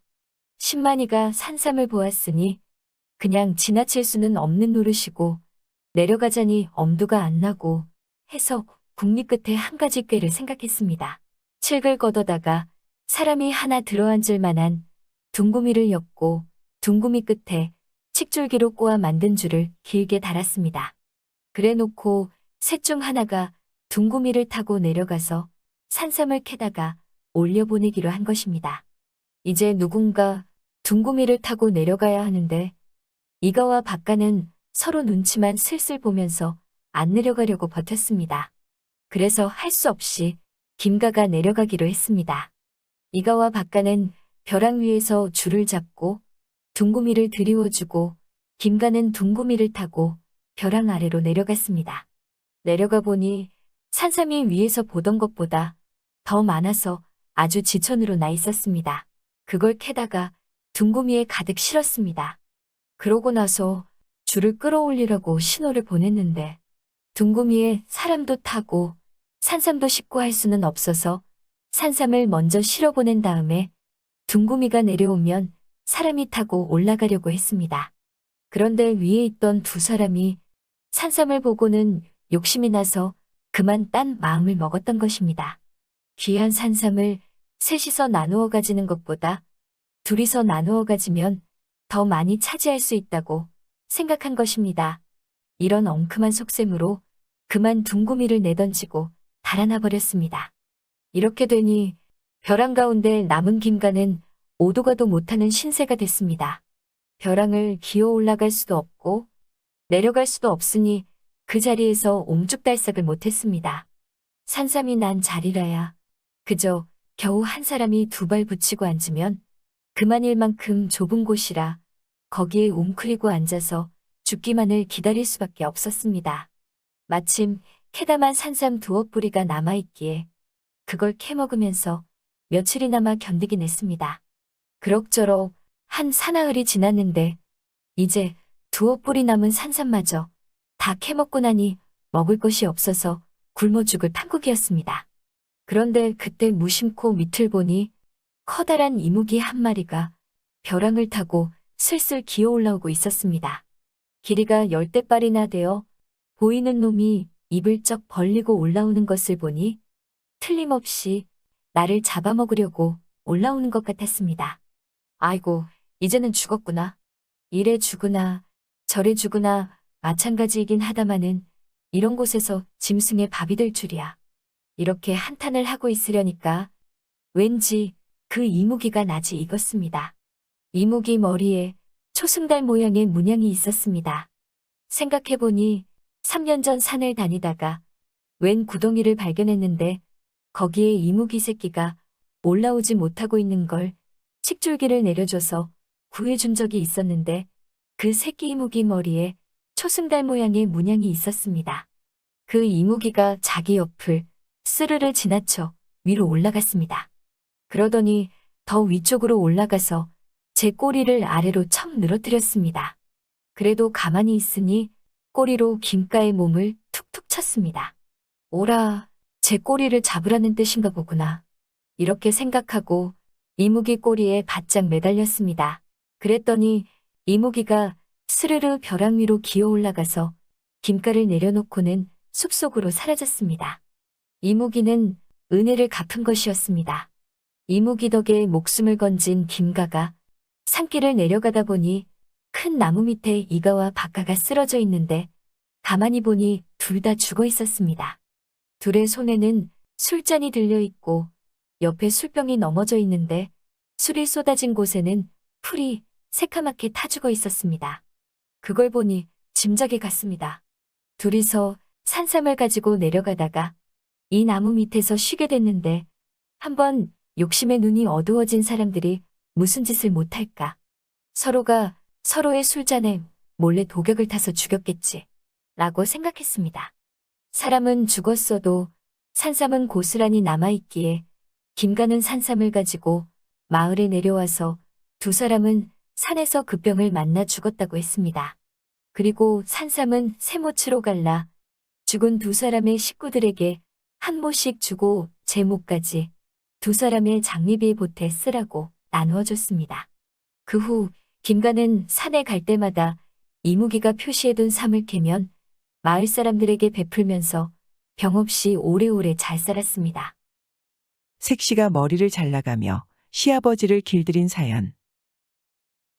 어느 양반집에 새색시가 시집을 왔습니다. 막상 새색시가 시집이라고 와보니 살림살이가 말이 아니었습니다. 신랑은 서당에 다니며 공부에 매달렸고 시아버지란 사람은 곤란 양반에 까짓것 초시라고 사랑방에서 양반다리를 꼬고 앉아 오가는 선비들 다 끌어모아 밥 주고 술 주며 살림만 축내고 있었습니다. 조상한테서 문전옥답 토실하게 물려받았지만 매년 한 자리씩 팔아치워 앞으로 4, 5년이면 알거지가 될 판이었습니다. 어느 날 며느리가 들에 갔다가 집에 오니 사랑방에 시아버지 글친구들이 잔뜩 모여 있었습니다. 시아버지는 며느리를 보고 얘야 술상 좀 차러 오너라 라고 말하였습니다. 며느리는 더 이상 이렇게 살면 큰일 날 것 같았습니다.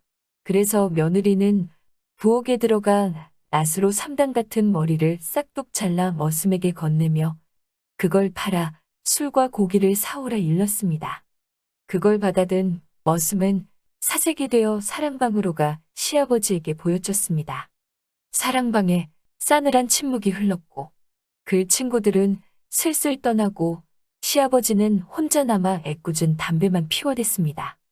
벌벌 떨고 있는 머슴에게서 머리카락을 싼 보자기를 빼앗아든 며느리는 저작거리로 나갔습니다. 돌아오는 며느리의 손에는 삐약삐약 우는 병아리 30마리가 들려 있었습니다. 며느리는 손수 닭집도 짓고 도랑을 파서 지렁이를 잡아먹이며 정성껏 키웠습니다. 봄이 됐을 땐 그간 족제비와 병으로 죽은 몇 마리를 제외하고 살아남은 병아리들은 토실하게 자라 중달게 됐습니다. 가을이 되면 수탉도 팔고 암탉이 낳은 달걀도 팔 꿈에 부풀어 있던 어느 날 장보러 왔던 친정아버지가 찾아왔습니다. 며느리 눈치를 보던 시아버지는 신이 났습니다. 얘야, 사돈 오셨다. 닭 한 마리 잡아서 술상 좀 차려라. 며느리가 닭을 잡으려고 좁쌀 한 줌을 쥐고 마당에 뿌리며 구국 구국 하자 닭들은 놀라서 화다닥 울타리 밖으로 주랭랑을 쳐버렸습니다. 며느리가 닭을 잡으려고 이리 뛰고 저리 뛰는 걸 보다 못한 시아버지가 나왔습니다.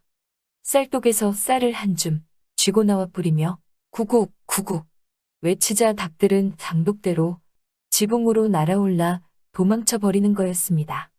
구국 구국을 계속 외치며 닭들을 뒤쫓느라 구덩이에 빠지고 돌부리에 걸려 넘어지고 가시에 찔려 시아버지의 몰골이 말이 아니었습니다. 저녁나절 닭장에 들어오면 잡겠다고 닭장 안에 쌀을 뿌리며 구국 구국 외치자 닭들은 모두 마당 옆 감람으로 올라가 가지에 앉아 밤을 샐 작정으로 있었습니다. 결국 사돈은 빈입으로 돌아갔습니다. 시아버지는 화가 치밀어 이놈의 닭들 다 잡아버리겠다고 장창을 써봤지만 며느리가 머리 잘라 산 걸 함부로 잡을 수 없는 노릇이었습니다.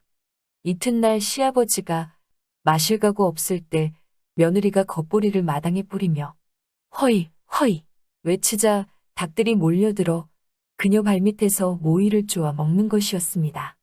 현명한 며느리는 닭들이 모이를 다 먹자 훈련시키는 걸 잊지 않았습니다.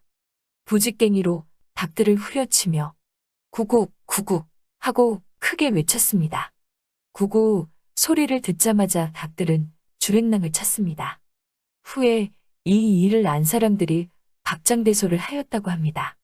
그리고 닭을 파는 날 친정아버지를 모셔와서 시아버지와 함께 씨암닭을 잡아 제대로 대접했다고 합니다. 소나기의 유래. 옛날에 어떤 스님이 동량을 하러 다녔습니다. 동량으로 얻은 쌀을 바랑에 넣어 짊어지고 가는데 무더운 여름날이라 땀을 뻘뻘 흘리다가 나무 그늘에서 쉬어가기로 했습니다. 때마침 농부 한 사람이 소를 부려 논을 갈다가 그 나무 그늘에 와서 함께 쉬게 되었습니다. 곧 모를 내야 할 텐데 비가 안 와서 큰일이군요. 날이 이렇게 가물어서야 원. 농부가 이렇게 날씨 걱정을 하자 스님이 입고 있던 장삼을 여기저기 만져보더니 걱정 마시오. 해지기 전에 비가 내릴게요. 라고 말하니 농부는 그 말을 믿으려 하지 않았습니다. 에이, 스님도 농담을 잘 하시는군요. 아, 이렇게 날이 쨍쨍한데 무슨 비가 온단 말입니까? 두고 보시오. 틀림없이 곧 비가 올 거요. 스님은 비가 온다고 하고 농부는 비가 안 온다고 하고 서로 제 말이 옳다고 우기다가 내기를 하기로 했습니다. 그럼 어디 내기를 해봅시다요. 스님 말대로 해지기 전에 비가 오면 내 저소를 드리지요. 농부는 농부대로 오랜 경험이 있는지라 이렇게 맑은 날에 갑자기 비가 올 리 없다고 믿고 자신만만하게 나섰습니다. 농사꾼에게 없어서는 안 될 귀중한 소를 내기에 걸었으니 이길 자신이 있다는 뜻이었습니다. 좋소이다. 소승은 가진 게 이 쌀밖에 없으니 지면 이 바랑에 든 쌀을 모두 드리리다. 스님은 스님대로 믿는 구석이 있어서 하루 종일 동량한 쌀을 모두 내놓겠다고 했습니다. 그러고 나서 농부는 다시 논을 갈고 스님은 나무 밑에서 쉬고 있었습니다. 농부는 논을 갈면서도 쌀이 공짜로 생기는 횡재수가 났다고 조아라 했습니다.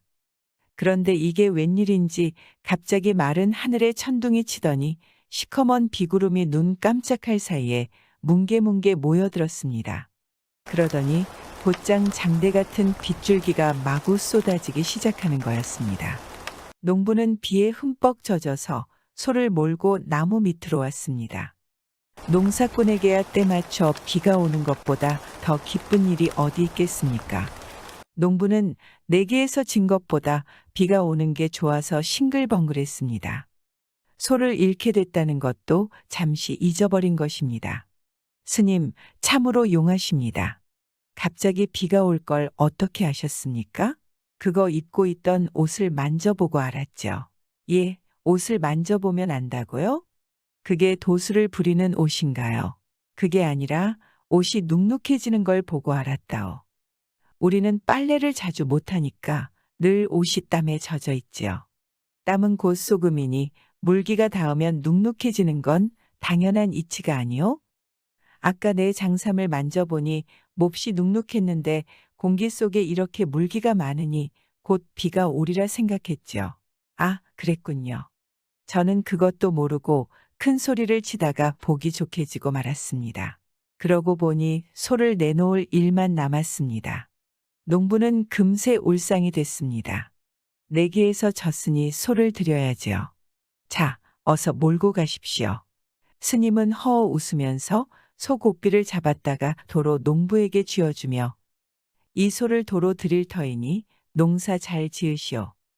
우리에게야 소가 아무 소용없지만 농사 짓는데 소만큼 요긴한 것이 또 있겠소. 하고서 훌쩍 가버렸습니다. 스님이 떠나자마자 장대같이 쏟아지던 빗줄기가 뚝 그치고 언제 비가 왔느냐는 듯이 하늘도 금세 맑아졌습니다. 이런 일이 있은 뒤로부터 여름날에 갑자기 쏟아지다가 뚝 그치는 비를 소내기라고 했답니다.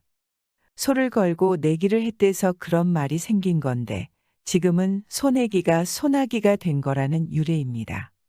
이외에도 한자어 송나구에서 변한 것이라는 설, 천둥을 뜻하는 함경 방언 소낙에서 왔다는 설, 손, 사람의 활동을 방해하는 귀신과 악, 모질게 마구 쓰는 기운이 결합된 단어라는 설 등이 있으나 이들 또한 민간에서 유래된 말입니다.